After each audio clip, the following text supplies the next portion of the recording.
Greetings, brave adventurers! My name is FoxyBard, and welcome to Horror Story Friday. That's right, on Fridays, all I do is horrify you with tales of... I'm gonna stop saying horror. Bad role-playing games.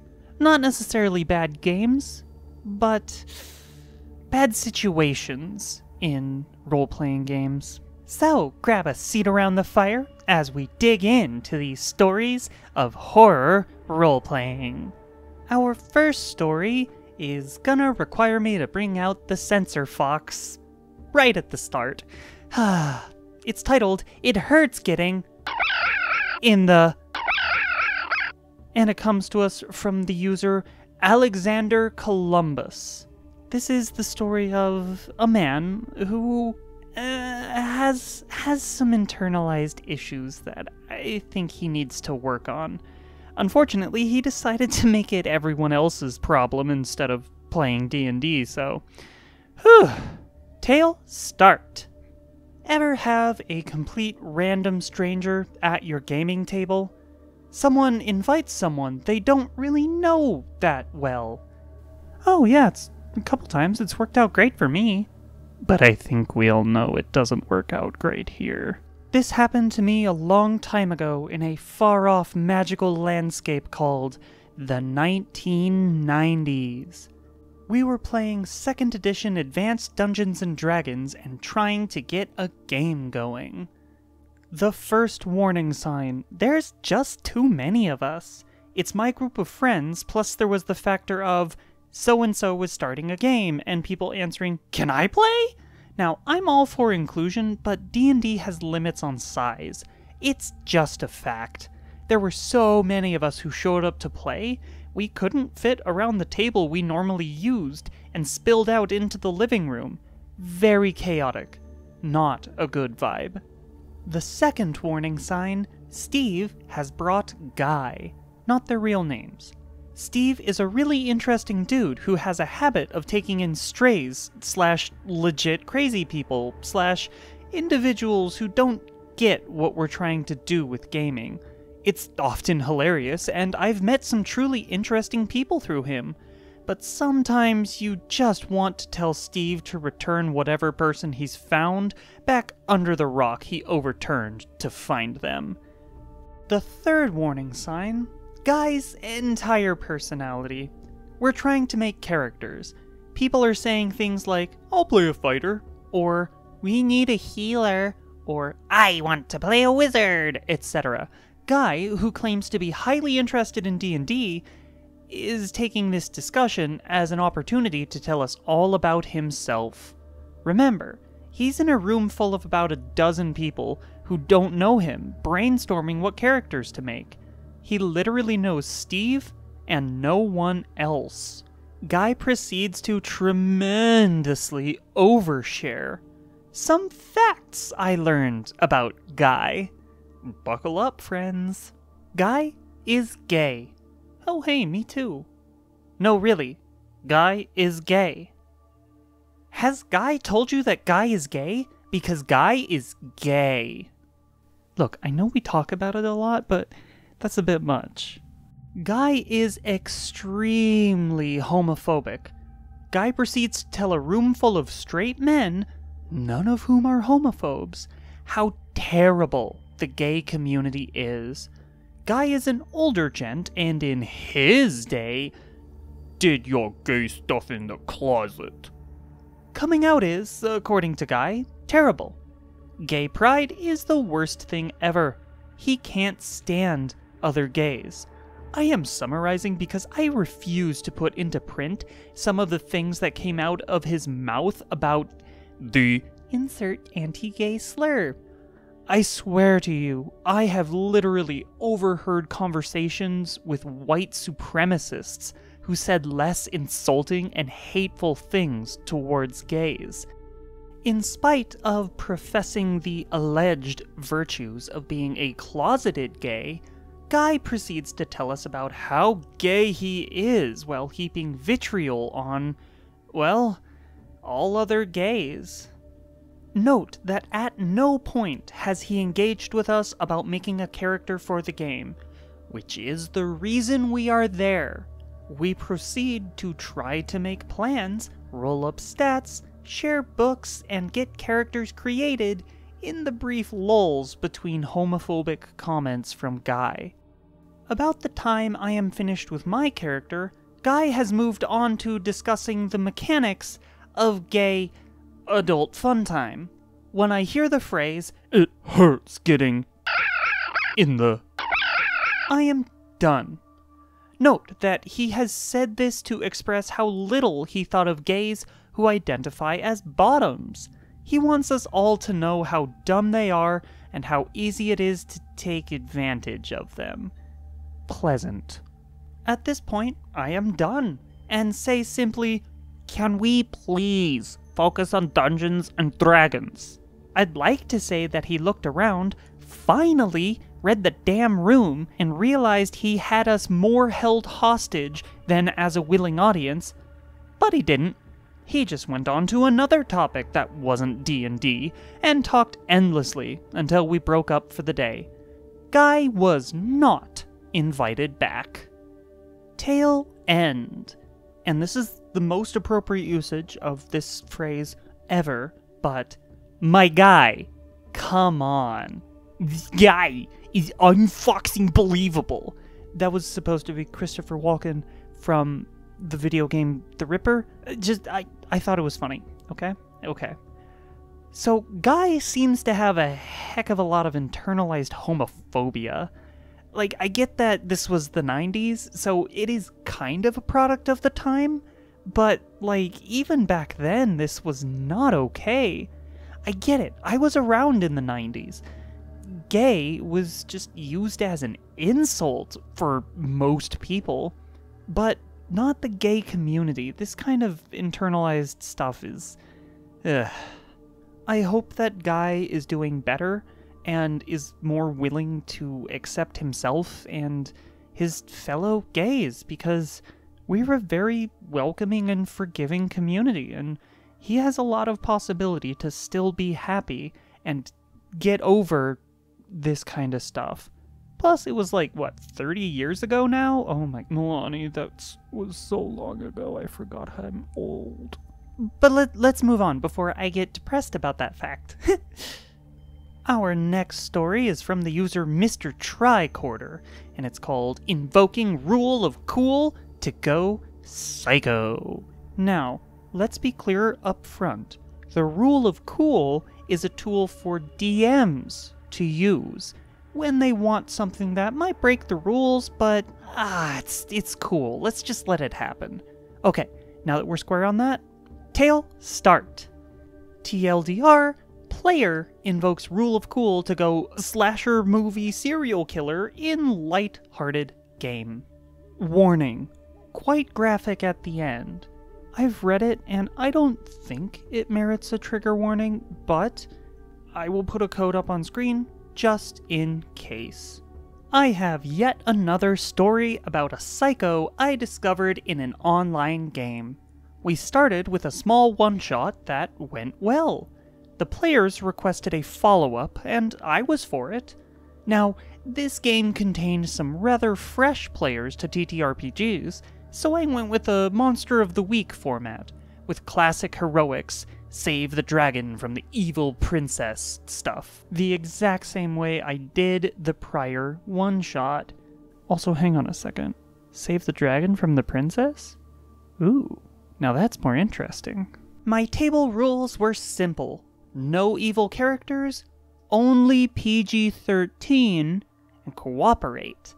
This one didn't really get the PG-13 thing. The cast. Me, the GM. Jerry, well into his 30s, the healer. Frank, regular player at my table, the tank. And some other players, they don't come up.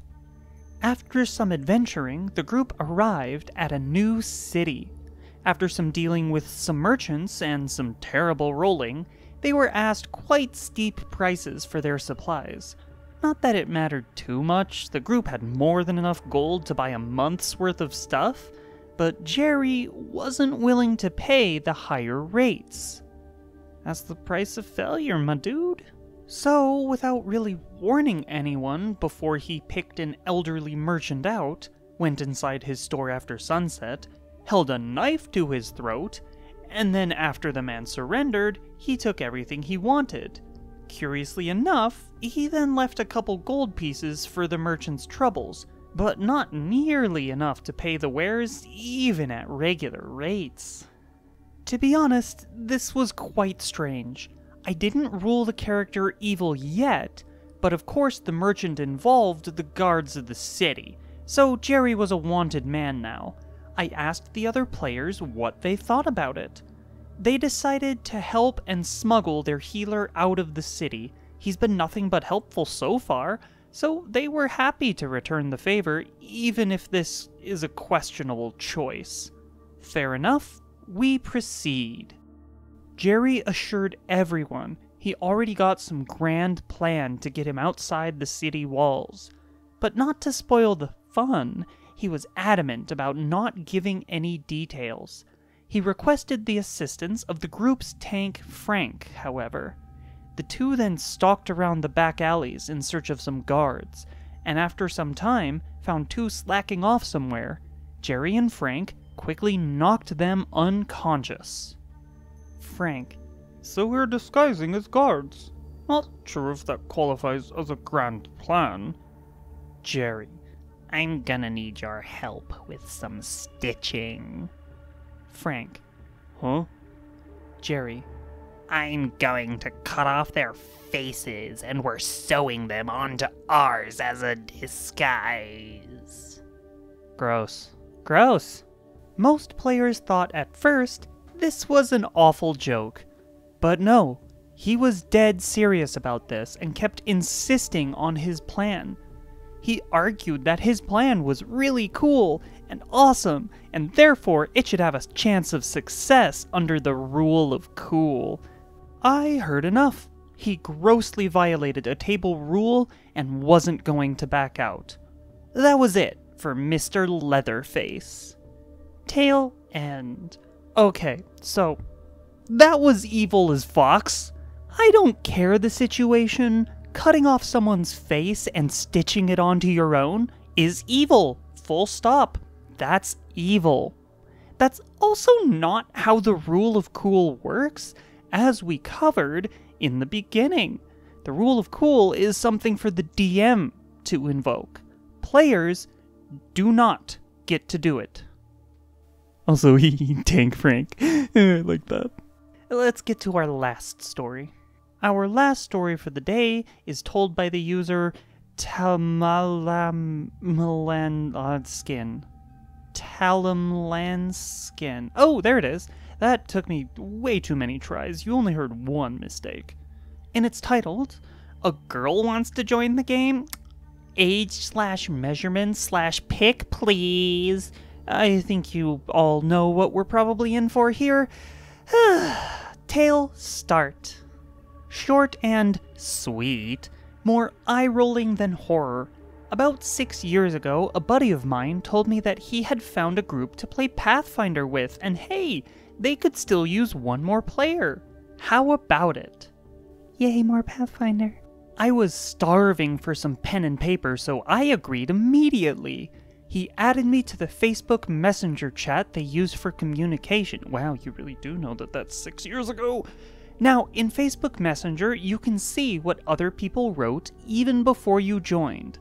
So the first thing I saw upon joining was this charming exchange. My buddy: Hey guys, I found another player. I've played with her before in my last game. She's cool, and pretty hyped to play again. DM: Sure, why not? Add her and we can ask about what class she wants to play. Player 1: Fine by me. Player 2: Ugh, a girl at the table? Age, measurements, application pick? Player 1: Really? Player 2: What? A little juvenile humor has to be okay. It's a man's world, baby. That hurt me to say. Ugh. Yeah. Great start. back then, I was used to being the only girl at the table, and sadly, that often meant laughing along with low-key misogyny, because you wanted to be one of the guys. And bringing up sexism just handed you the label of oversensitive killjoy / And I really wanted to play, so I laughed it off. Oh well. Player 2 proved to be an absolute nightmare at the table. Refusal to learn the rules, constant "it's what my guy would do," slinging blame when he did not get his way, the works. And yes, more sexism. The table put up with him for way too long, because we were playing at his place. Oh no. And nobody wanted to be the butthole that kicked him out. But eventually, enough was enough, and he got the boot. Maybe one day I'll do a write-up of all his BS for this sub. I would love to hear that. If you're listening, OP, I would love to hear that. I will read it if you want. Tail end. Couple things. One, how immature do you have to be to say stuff like that? This guy seems like he probably doesn't really interact with very many women in his life. Do you think that treating women like this is going to have a good outcome for you? At all? In any way? I guess they must, because they keep doing it. Now that said, this was 6 years ago, and the scene was so different back then. And honestly, a lot of Pathfinder players were some of the worst. Because the game is very crunchy, it's very prone to power gamers, it tended to attract some people who were the worst kind of gamer. You know the ones, the smugly superior ones who think themselves better than you as a person because their RPG character is more effective than yours. Thankfully, that idea has more or less been driven from the community, and that's a good thing. But that'll do it for our Horror Story Friday this week. Had a decent number of extremely varied stories, actually. I like it when they're nice and different. It lets me cover a lot of ground and go on rants and talk about a bunch of things. You know me. I like doing that. It's fun. And don't forget, I put an announcement up on the community page, but there will be a bonus horror story video sometime this weekend. It kind of depends on when I have the time to get it done, so look out for that. But don't forget to like the video if you liked the video, subscribe to the channel if you haven't done so yet. It is growing so fast and I love to see it, and I love to see all of you. Leave me a comment down below with your thoughts. I read every single one of them, and I'm gonna try to reply to more of them lately. I like talking to you guys. It's nice. You can also ring the bell notification icon if you would like to be notified whenever I upload a new video. And one last thing, don't forget there is the FoxyBard Discord server, link down in the video description, and it is a very fun place full of a lot of fun people. I keep saying fun. It's accurate though, it is. If you're looking for a new game or a new group, there's a looking for group channel there, and I hope at least that most of the players who respond are a lot better than some of the people who end up in these horror stories. At least you know that they're familiar with horror stories, and they know that they're horror stories. I hope at least. So you might have better odds than just the r/looking for group. But I am hungry now that I think about it, so let's douse the fire and get back to our own adventures.